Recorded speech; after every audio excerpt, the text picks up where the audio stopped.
Welcome to the Richard Sherman podcast. Make sure you like and subscribe to the Volumes YouTube channel to get more content. We coming at you 2 times a week. Subscribe now. Welcome back to the Richard Sherman podcast. I'm sorry this week for everybody, all the Mitch fans. He's absent this week. I got to do it on my own, but I can get it done. Rams-Niners, the game everybody thought it would be is the game it was. The Niners defense showed up. The Rams defense really showed up. Majority of the game, made some huge plays, obviously gave up some explosive passes to Deebo Samuel, an explosive run to Jeff Wilson Jr., Hefe.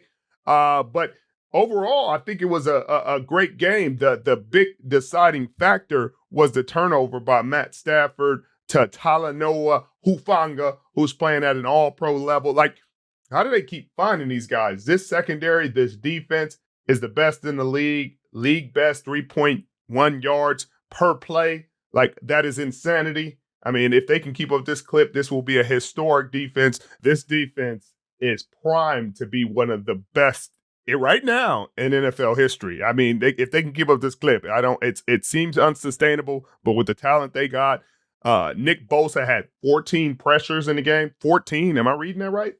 14 pressures? Like, there are teams. The Rams had 5 pressures as a team. And for all the concern about the 49ers offensive line, deservedly so, missing Trent Williams, one of the best players in the National Football League, and Brunskill came back and rotated in with the ruck. It's Jimmy G getting the ball out in 2.5 or less.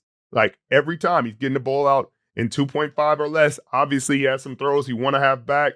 But the one he doesn't want to have back is the one to Deebo, and Deebo did a majority of the work, but that's the way you'll take it, that the Yak boys doing it again, and you could see some similarities between the 49ers offense and the Rams offense.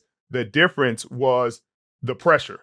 Bosa is leading the league in pressures. He had 14 in the game. He had 2 sacks. Samson had 2 sacks. The nickel, Demo had a sack. Like, they're bringing pressure from, and they're able to play man-to-man in the back end. They're able to play man-to-man. That's what allows DeMeco Ryans to be as versatile and as flexible and as creative as he is with his defense and his play calling. It's cool to watch, man. The D-line's getting hot, and there is some concern for the Rams. There got to be concern. It's the O-line. Sure, there's O-line. There's a turnstile in the interior O-line, the guards, the center.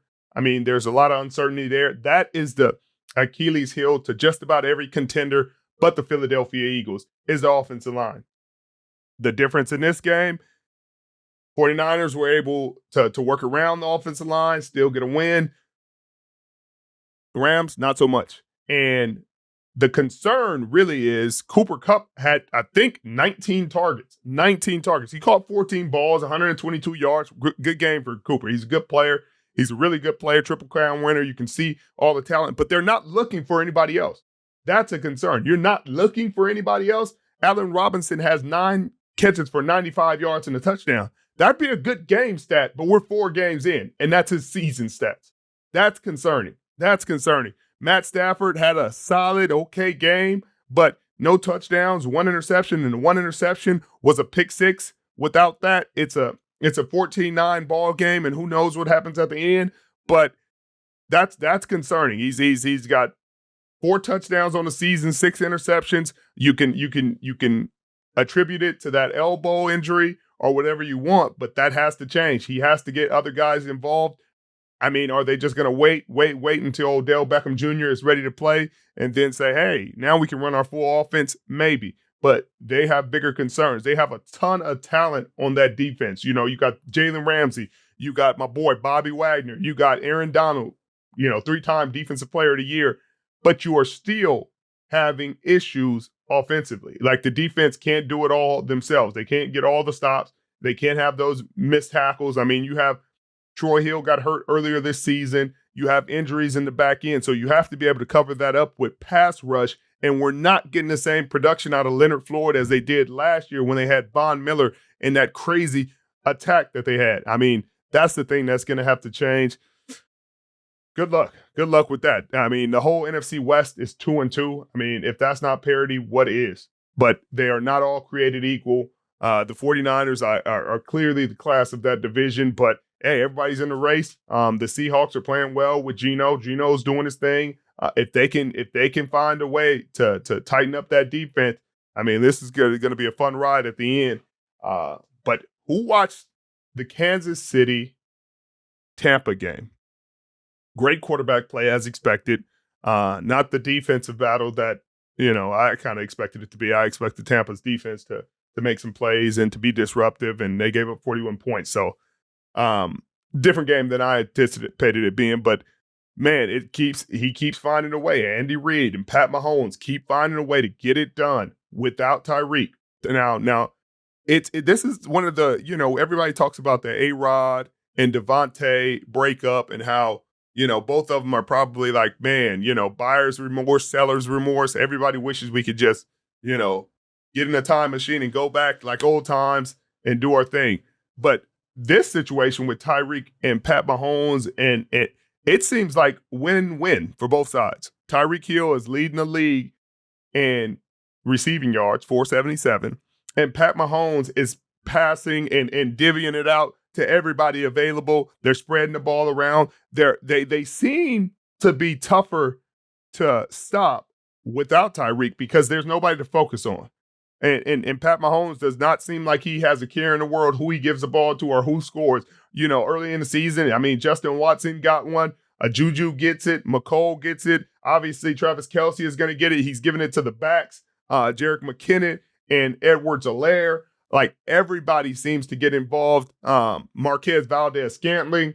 He and Andy Reid, I mean, Andy Reid deserves a ton of credit. Bieniemy deserves a ton of credit because no matter what happens, no matter what changes, and their offensive line, my goodness, their offensive line, it has been a question mark. And there was so much talk from Tampa Bay. I mean, from Shaq. Shaq was like, hey, they O-line got some changes, but they still can't deal with us. They were able to deal with him. There was a play on the goal line where, I mean, I've never seen Vita get moved when he don't want to get moved. And they double-teamed him and pushed him out of the end zone. I mean, not out of the end zone, but pushed him past the goal line. Easy run. It's different. It's different. And you gotta understand that offensive line playing like that makes this team even tougher to deal with. You see the issues they had replacing Tyreek, like it took a second for them to figure it out into jail, but they were able to figure it out. And their defense is playing good enough football to win ball games. And that's all you need. That's all you need from a contender is you need to play good enough football to get it done.